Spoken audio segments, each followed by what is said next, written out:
Liyetona Koloneli Mpakaniye Emilie, nkaba narahoze mu mutwe wa FDLR.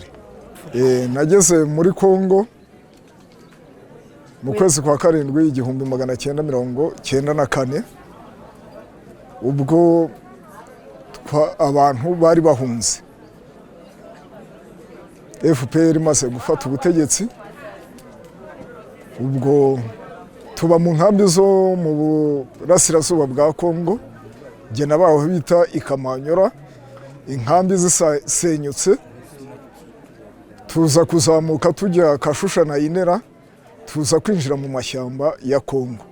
Muri FDLR nakoze imirimo inyuranye, harimo kurinda abari abayobozi ba FDLR bakuru, headquarter, aho namaze imyaka igera kuri 14 muri ako kazi, kuva mu 2002 kugera mu 2014. Ubuyobozi bukuru bwari bugizwe na Mudacumura, harimo abo bita ba Mujyambere Leopold twarangizanyije muri iki cyiciro gishize ari chef d'état major. Harimo n'abari ba bitaga ba Brassard Royale.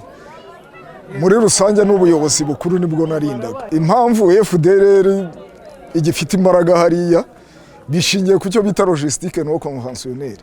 Iyo logistique no conventionnelle ikabamo ubucuruzi, haba ubwo ibicuruzwa bisanzwe n'ibijyanye no gucuruza muri mine z'amabuye y'agaciro.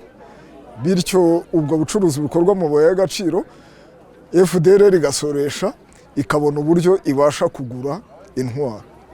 Ni muri urwo rwego rero hagati y'umwaka wa 2008 na 2010 nakoraga muri urwo rwego rujyanye n'ubushakashatsi mu bijyanye n'amabuye y'agaciro,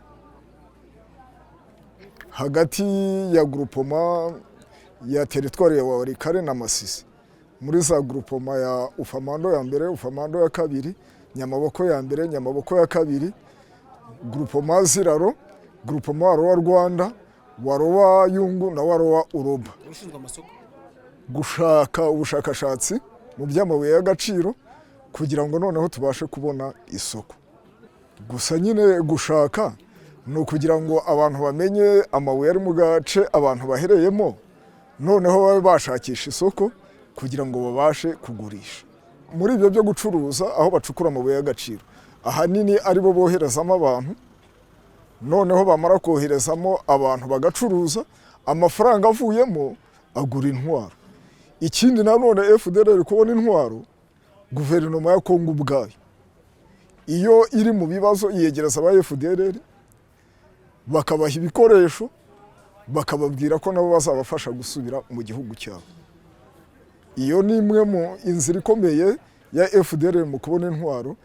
Nicyo nababwiye kijyanye na logistique no conventionnelle. Tukabona ko izo mbaraga za FDLR ahanini nibyo babikoraga mu nyungu z'abayobozi. Nubwo byakorwaga ntabwo ari mu bantu bose, byakorwaga mu nyungu z'abayobozi no mu nyungu zo kugira ngo bakomeze urugamba. Gutaha byari ngombwa ko umuntu ataha mu gihugu cyacu. Mu gihugu cyacu rero baranyakiye nk'umunyarwanda wari utashye, bampa inyigisho zijyanye n'uburyo tugomba kubaho.